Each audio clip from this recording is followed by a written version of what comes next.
But first, some awful news for Anthony Albanese this morning, as the latest polling shows he is facing an electoral backlash in Victoria. One so severe that it could see the Socialist Republic of Victoria deliver the most seats to Peter Dutton.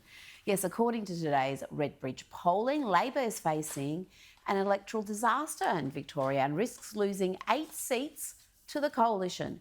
In marginal seats, including Aston, Casey, Chisholm, Corangamite and Menzies, Labor's two-party preferred vote has gone from 51.4% at the last election to 43%. That's the two-party preferred.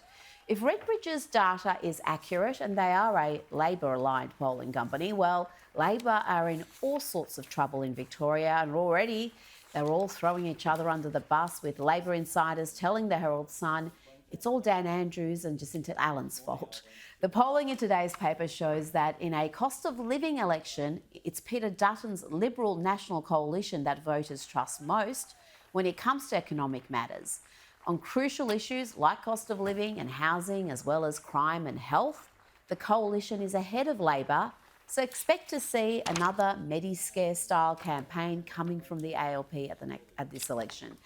And expect to see more absurd hit pieces on Peter Dutton and his supposed property portfolio, all to try to prop up the Prime Minister, who now trails the opposition leader on a range of issues. The poll shows that the opposition leader leads the PM on strength, ability to inspire hope, shared values with voters, and he is also considered to have the better economic plan for Australia. That characteristic, strength, and also shared values, that's a big one. And we've seen that over the past 17 months, not just in domestic policy with Labor's race obsessions, but also with the country's foreign policy, where Labor has disgracefully abandoned a key ally at the UN during their darkest days. Israelis reeling from October 7, the biggest slaughter of Jews since the Holocaust, have watched aghast as former staunch ally in Australia has wavered.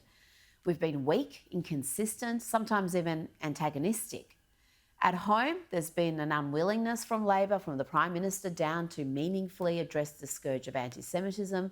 But it's on the global stage where Labor has really disgraced itself and Australia by splitting from the US and Israel at the United Nations on critical votes that impact the only Jewish state.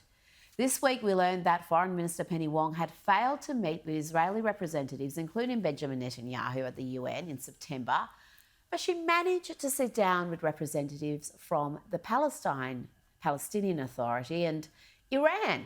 Yes, the same Iran that's the chief backer of terrorist groups, including Hamas and Hezbollah.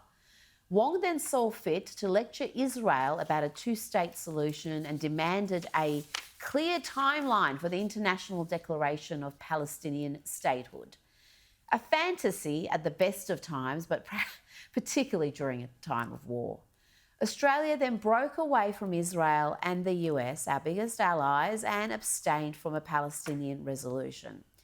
But as we've discussed on this program, Labor's betrayal of Israel was about to get worse. By December, thanks to Anthony Albanese and Penny Wong, Australia had gone from being a staunch supporter of Israel to one that abstains from crucial votes, to siding with the bullies at the UN. Australia voted in favour of the resolution demanding Israel bring to an end its unlawful presence in the occupied Palestinian territory as rapidly as possible. A shameful capitulation. You can say plenty about opposition leader Peter Dutton's refusal to lean into some important debates, but he has been consistent and clear-eyed when it comes to Israel and the rise of anti-Semitism. He has shown moral courage and clarity, sadly lacking in the PM and Foreign Minister Wong. It's little wonder that the polling shows that, even one from a Labor-aligned firm, shows that the PM trails Peter Dutton when it comes to strength and values. The Albanese government should feel great shame for the way it has treated Israel during its darkest days. Now, by no means will this be a key election issue. We understand that. For the overwhelming majority of Australians, it's not the key election issue, but it signals weakness.